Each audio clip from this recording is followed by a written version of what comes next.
I am Samaj Barnett. I'm a third year over here at Prairie A&M University.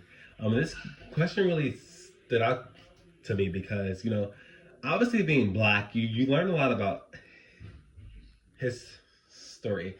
And three people came to mind who did, mischievous things, but for change. And the first person, well, all three, I have Malcolm X, Martin Luther King, and I have Rosa Parks.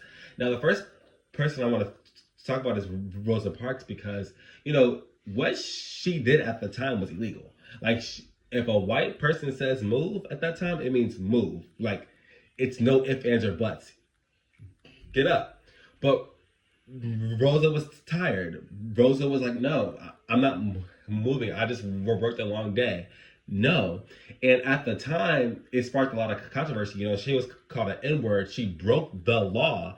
But obviously, it's now, being in 2025, being all these years removed, that was one of the greatest things that could have ever happened in this civil rights movement. Martin Luther King, him by doing all his marching and just going against the grain and those Jim Crow laws set in place. At the time, he was breaking the law, being mischievous, but that was a very important part of history.